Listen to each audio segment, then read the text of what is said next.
सबको जय मसीह की। आइए हम उपवास के बारे में कुछ देखते हैं।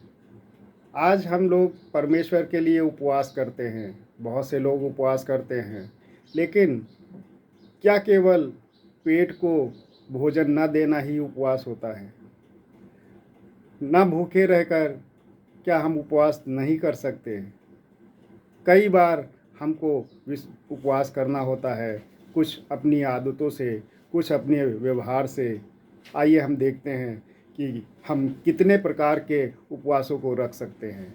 केवल भोजन छोड़ देना ही उपवास नहीं होता है।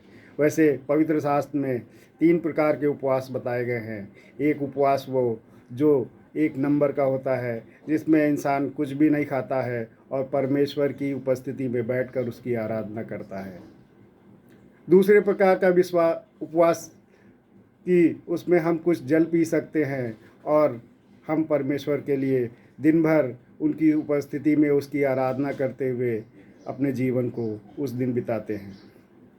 तीसरे प्रकार का उपवास कि हम कुछ साग पात खा सकते हैं एक टाइम और परमेश्वर का उपवास रहते हैं। क्या बस यहीं से उपवास ख़त्म हो जाता है? इतना ही करके हम क्या परमेश्वर की उपस्थिति में किसी और तरीके से नहीं बैठ सकते? पेट को भूखा रखना ही उपवास नहीं होता। कई बार हम अपनी आँखों से ऐसे कामों को करते हैं जो परमेश्वर की नज़रों में पाप कहलाते हैं। तो क्या हम एक दिन अपनी आँखों का उपवास नहीं रख सकते कि परमेश्वर, आज के दिन मैं अपनी आँखों से कोई भी पाप का कर्म नहीं देखूंगा, किसी को गलत नज़रों से नहीं देखूंगा, किसी को बुरी दृष्टि से नहीं देखूंगा। आज मैं अपने कानों का, आँखों का उपवास रखूंगा।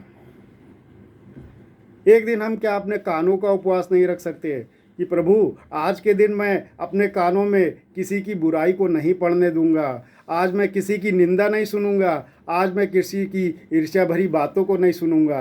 तो क्या हम इस तरह का उपवास एक दिन नहीं रख सकते कि प्रभु, आज के दिन मैं किसी की भी बुराई नहीं सुन सकता, आज के दिन मैं आपके केवल वचनों को सुनूंगा, आपके गीतों को सुनूंगा, आपकी आज्ञाओं को सुनूंगा। कई बार हमारी जीभ से ऐसी बातें निकलती हैं जो लोगों को तकलीफ़ देती हैं, लेकिन क्या हम एक दिन अपनी जीभ का उपवास नहीं रख सकते? नीति वचन में लिखा है कि जीभ के वश में जीवन और मृत्यु दोनों हैं। हम इसी जीभ से किसी को जीवन और इसी जीभ से किसी को मृत्यु दे सकते हैं। तो क्या हम अपनी जीभ का उपवास नहीं रख सकते कि प्रभु, आज इस जीभ से केवल आपकी महिमा निकलेगी, किसी के लिए कोई बुराई नहीं निकलेगी, किसी के लिए कोई गलत बात नहीं निकलेगी, किसी के लिए श्राप नहीं निकलेगा, किसी के लिए बद्दुआएं नहीं निकलेंगी? क्या हम इस जीभ का उपवास नहीं रख सकते कि आज परमेश्वर, मैं इसके लिए उपवास रखता हूँ कि मेरी जीभ से केवल आपकी महिमा होगी, आपके वचन निकलेंगे और मैं आपके सुसमाचार का प्रचार करूँगा।